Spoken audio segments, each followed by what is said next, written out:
Je pense que le débat que nous faisons n'a pas sa pertinence. En ceci que, premièrement, pour que la session extraordinaire soit convoquée, il a fallu une réunion de la conférence des présidents. À la réunion de la conférence des présidents, sans y être, Dieu m'est témoin que les 2 points qui ont été ajoutés au point demandé par le gouvernement n'ont pas été expressément évoqués. Il a été dit que s'il y avait d'autres sujets demandés par des députés, ils pourraient être pris en compte. 1. De 2. Dans cet hémicycle, avec ma petite expérience, lorsque 2 propositions traitent du même objet, il n'y a jamais eu de problème pour que les 2 propositions soient prises en compte. Donc je ne vois pas le jeu de mots qui se fait pour que sur le même objet, on aille dire à quelqu'un, votre proposition, on va voir si on peut vous accompagner. Non, nous ne sommes pas à la fête de Novicha. Nous ne sommes pas en train de préparer la fête de Novicha. Nous sommes à l'hémicycle. Donc, les 2 propositions portant sur le même objet, Président, arrêtez le débat. Vous allez joindre les 2 propositions. C'est comme ça que ça se fait, vous le savez bien. C'est comme ça que vous avez toujours fait. Vos prédécesseurs ont fait. Maintenant, vous avez dit, Monsieur le Président, que vous n'avez pas encore vu. Et c'est votre droit de n'avoir pas encore vu. Si vous n'avez pas vu, c'est normal que vous ne puissiez pas vous prononcer. Mais, de grâce, ne rentrez pas dans la petite rusette des gens qui veulent qu'ils viennent accompagner d'autres pour faire examiner leurs propositions. Je vous sais suffisamment sage pour rester dans la République. Je vous remercie, Monsieur le Président. Commission des lois. Merci. On n'est pas cibé de guerre. Monsieur le Président. Allez-y. Une proposition de test ou un projet de test est une proposition ou un projet. Le fait qu'une proposition, un autre projet concerne les mêmes domaines ne saurait valoir programmation dans un ordre de jour. Ce que vous avez programmé, il y a une proposition, c'est pourquoi une autre session extraordinaire a été demandée. Ça, c'est précis. C'est une proposition sur le code électoral. C'est précis. Il peut y en avoir 10 000 autres qui peuvent être programmés. Mais à cette session, les autres qui sont programmés ne peuvent être introduites à l'ordre du jour. C'est précis, ça. Maintenant, s'il y a d'autres propositions, ça viendra dans les discussions en amendement et tout. Ça peut, mais c'est précis, ça. On ne peut pas. Si ce n'est pas recevable, on ne peut pas. Hein? Monsieur le Président de l'Assemblée nationale, j'ai compris que mon collègue veut nous taquiner simplement. Nous avons, conformément au règlement intérieur de l'Assemblée nationale, il y a 2 moyens pour convoquer une session extraordinaire. La première, c'est le gouvernement. Et la deuxième, c'est la majorité absolue des députés. Mais comme vous l'avez dit, toujours sur un ordre de jour fixe. Nous, 60 députés se sont retrouvés pour dire de tout ce qu'il y a là. Nous voulons convoquer une session extraordinaire sur 2 points. Révision de la Constitution et le code électoral que nous, groupe parlementaire UP, dont l'auteur, le président Aki, a déposé. Que vous ayez reçu 3, 4, 5, 10 autres dossiers et qui n'ait pas été enrôlé dans notre convocation de session extraordinaire, on n'a pas à se prononcer là-dessus. C'est tout ce que j'ai voulu dire pour dire que maintenant, s'il y a d'autres projets ou propositions, là, maintenant, et qu'on veut, que mon collègue veut qu'on l'accompagne pour convoquer une session extraordinaire, qu'ils nous disent, nous sommes là prêts tout de suite à signer avec lui pour que ce soit enrôlé peut-être pour la prochaine fois. Je vous remercie, Monsieur le Président. Non, je vais laisser la seconde demande de convocation d'une session extraordinaire demandée par 60 députés sont de droit. Et raison pour laquelle la présente session extraordinaire a été convoquée en joignant les deux demandes de droit. Il y a encore d'autres communications?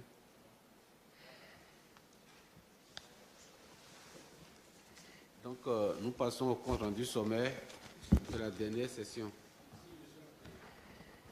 C'est où? Ici. Ah, d'accord, ok. Oui, vous avez la parole. Merci beaucoup, Monsieur le Président. Je voudrais vous prier de mettre à notre disposition copie de la demande de session extraordinaire faite par nos camarades avec leur liste. Deuxièmement, Monsieur le Président, j'ai déposé sur votre table ce matin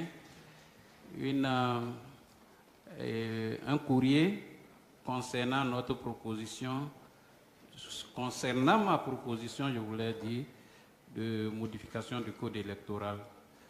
Je suis surpris que le secrétaire dise qu'il n'y a plus de courrier.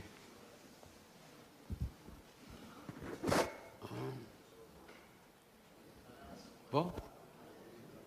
En ce qui concerne la première demande, je pense qu'il n'y a pas de souci. On vous fera copie de la demande de session. Il n'y a pas de souci. Maintenant, pour votre demande, enfin, proposition de loi modifiant, hein, c'est ça, hein, modifiant le code électoral. Bon, je vais demander si c'est là, on pourra lire ça avant la fin, mais ça ne fait pas partie ça ne fera pas partie de la présente session, puisque c'est sur notre jour précis que ça avait été déjà fait. Oui, avant Webla. Merci, Président. Je voudrais toujours une précision avant de me prononcer. D'accord, merci. La plénière étant souveraine, je voudrais une précision sur ce que de la première demande de notre collègue Achadé, pour me prononcer vraiment dessus. Vous avez donné une réponse et je voudrais comprendre. Merci, Président. Oui, Président Achadé. Je n'ai pas compris votre deuxième réponse quand vous disiez tout à l'heure que l'ordre du jour est retenu. Ma proposition fait partie de l'ordre du jour qui est retenu, Monsieur le Président. Mais je n'ai pas encore vu. Mais vous avez dit que ça ne fera pas partie de ce... Malgré que vous n'avez pas vu, vous avez dit que ça ne fera pas partie de cette session extraordinaire. Parce que d'après notre règlement intérieur, oui, la session extraordinaire est convoquée sur un ordre du jour précis. Et j'ai bien répondu que la proposition fait partie de l'ordre du jour, précisément de l'ordre du jour. Oui, mais je n'ai pas vu, monsieur, je n'ai pas encore vu, je n'ai pas le document. Je n'ai pas le document, je n'ai pas pris connaissance de votre document. Mais laissez-moi prendre connaissance de votre document, que je sache que ça fait partie de l'ordre du jour précis. Un ordre du jour précis. Le règlement est clair. La constitution est claire. Et c'est déjà convoqué. Et c'est après avoir convoqué, il faut que je vois au moins ce que vous avez mis dedans. Honorable Président. Un débat avec vous. C'est vous qui avez dit que ça ne fera pas partie de cette session. C'est de ça que je parle, Monsieur le Président. Parce que je ne connais pas ce qu'il y a dans votre document. Mais vous ne pouvez pas le dire à l'avance. Non. Président, mais elles sont pas le même français. Monsieur le Président. Monsieur le Président. C'est qui? Oui, commission des lois. Merci. On n'est pas si bien de guerre, non? Monsieur le Président. Allez-y. Une proposition de texte ou un projet de texte est une proposition ou un projet. Le fait qu'une proposition et un autre projet concernent les mêmes domaines ne saurait valoir programmation dans un ordre de jour. Ce que vous avez programmé, il y a une proposition ce pourquoi une autre session extraordinaire a été demandée, ça c'est précis. C'est une proposition sur le code électoral, c'est précis. Il peut y en avoir 10 000 autres qui peuvent être programmés. Mais à cette session, les autres qui sont programmés ne peuvent être introduites à l'ordre du jour. C'est précis ça. Maintenant, s'il y a d'autres propositions, ça viendra dans les discussions en amendement et tout. Ça peut, mais c'est précis ça. On ne peut pas, si ce n'est pas recevable, on ne peut pas. Hein? Augustin. Attendez, on va plus ouvrir, on va prendre liste après. Président Chadi, Augustin prend la parole. C'est moi qui ai la parole. Oui, honorable Augustin, vous avez la parole. Merci, Monsieur le Président. Monsieur le Président de l'Assemblée nationale, j'ai compris que mon collègue veut nous taquiner simplement. Nous avons, conformément au règlement intérieur de l'Assemblée nationale, il y a 2 moyens pour convoquer une session extraordinaire. La première, c'est le gouvernement. Et la deuxième, c'est la majorité absolue des députés. Mais comme vous l'avez dit, toujours sur un ordre du jour fixe. Nous, 60 députés se sont retrouvés pour dire de tout ce qu'il y a là. Nous voulons convoquer une session extraordinaire sur 2 points. Révision de la Constitution et le code électoral que nous, groupe parlementaire UP, dont l'auteur, le président Aki, a déposé. Que vous ayez reçu 3, 4, 5, 10 autres dossiers et qui n'ait pas été enrôlé dans notre convocation de session extraordinaire, on n'a pas à se prononcer là-dessus. C'est tout ce que j'ai voulu dire pour dire que maintenant, s'il y a d'autres projets ou propositions, là, maintenant, et qu'on veut, que mon collègue veut qu'on l'accompagne pour convoquer une session extraordinaire, qu'ils nous disent, nous sommes là prêts tout de suite à signer avec lui pour que ce soit enrôlé peut-être pour la prochaine fois. Je vous remercie, Monsieur le Président. Non, je vais laisser le président Éric. Je vais laisser le président Éric Moureté prendre la parole. Et après, bon, on va faire le point si... Ah non, BR n'a pas encore pris la parole. Donc après, je vais donner la parole au président du groupe parlementaire BR. Et on va faire le point et on va continuer. Président Éric, vous avez la parole. Merci, Monsieur le Président. Je pense que le débat que nous faisons n'a pas sa pertinence.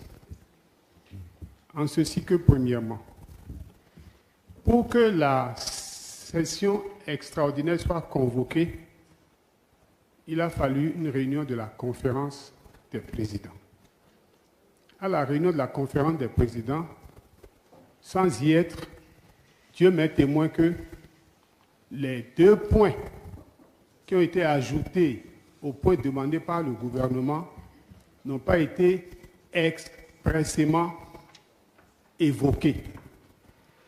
Il a été dit que s'il y avait d'autres sujets demandés par des députés, ils pourraient être pris en compte. 1. De 2. Dans cet hémicycle, avec ma petite expérience, lorsque 2 propositions traitent du même objet, il n'y a jamais eu de problème pour que les 2 propositions soient prises en compte. Donc je ne vois pas le jeu de mots qui se fait pour que sur le même objet, on aille dire à quelqu'un, votre proposition, on va voir si on peut vous accompagner. Non, nous ne sommes pas à la fête de Novicha. Nous ne sommes pas en train de préparer la fête de Novicha. Nous sommes à l'hémicycle. Donc, les 2 propositions portant sur le même objet, Président, arrêtez le débat. Vous allez joindre les 2 propositions. C'est comme ça que ça se fait, vous le savez bien. C'est comme ça que vous avez toujours fait. Vos prédécesseurs ont fait. Maintenant, vous avez dit, Monsieur le Président, que vous n'avez pas encore vu. Et c'est votre droit de n'avoir pas encore vu. Si vous n'avez pas vu, c'est normal que vous ne puissiez pas vous prononcer. Mais, de grâce, ne rentrez pas dans la petite rusette des gens qui veulent qu'ils viennent accompagner d'autres pour faire examiner leurs propositions. Je vous sais suffisamment sage pour rester dans la République. Je vous remercie, Monsieur le Président. Merci, Monsieur le Président. Et Eric, bon, il reste un BR pour parler et puis on va clôturer ça. Et président du groupe parlementaire BR, vous avez la parole. Merci, Monsieur le Président.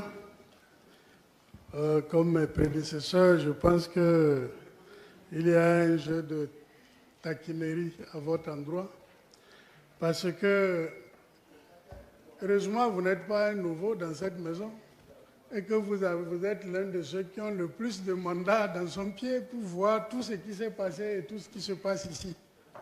Monsieur le Président, on ne peut pas venir ici en plénière faire quelque chose contraire au règlement intérieur lui-même. Je voudrais dire que quand on veut convoquer une session extraordinaire, il y a les conditions dans lesquelles la convocation se fait.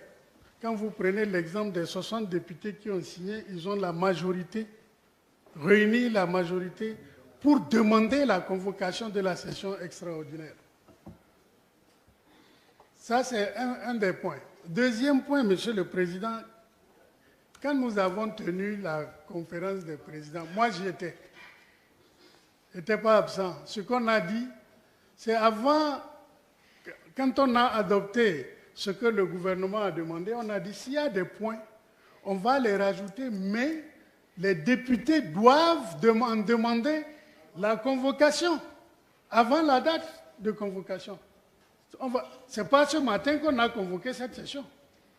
Notre règlement intérieur est clair que la session extraordinaire est convoquée sur un ordre de jour précis. La demande des députés du gouvernement a dit les points de l'ordre du jour sur lesquels ils demandaient. Celle des députés, comme vous a dit, 60 a dit les points sur lesquels elle demande. Donc, les deux demandes acceptées avant de lancer la convocation, ce sont les points qui figuraient là. Mais j'ai entendu ce matin, par l'auteur lui-même, qu'il a déposé ce matin. Mais ce matin, la convocation n'a pas lieu ce matin. La convocation a eu lieu, bien sûr, avant ce matin et des jours avant. Il suffit de regarder la date à laquelle... Il faut te calmer. Il suffit de regarder la date à laquelle les 60 ont signé leur demande de convocation et la date à laquelle le président a lancé la convocation. Le président ne peut pas lancer la convocation sur un ordre du jour non connu par lui avant. C'est pour ça que pour moi, Monsieur le Président, il y a là une méconnaissance du règlement intérieur de l'Assemblée nationale dans cette démarche-là. Laissez. Ça va. Voilà ce que je voulais dire, Monsieur le Président. Il y a trop de... Non, va pas. Laissez-moi faire le point. Il y a déjà beaucoup d'interventions. Laissez-moi faire le point. Vous avez déjà parlé 2 fois. Laissez-moi faire le point. Non, je fais le point de tout ce qui a été dit d'abord. Et après, on verra. J'ai la politique des débats. J'ai écouté chacun. Et moi-même, je ne méconnais pas le règlement intérieur non plus. Ce que je veux qu'on retienne, c'est que lorsque on fera la lecture de la proposition, enfin du dossier qui est déposé ce matin, prochainement, nous allons voir le contenu, on va aviser. S'il faut étudier ça en même temps, on va l'étudier en même temps. Il n'y a pas de problème. Il y a le problème qui est là. Il n'y a pas de problème. Si c'est comme l'a dit le président, on était Eric, on fait jonction de tout et puis on s'en va. Il n'y a pas de chose là. Il n'y a pas de problème là. Si c'est au même objet, le même objet, on fait.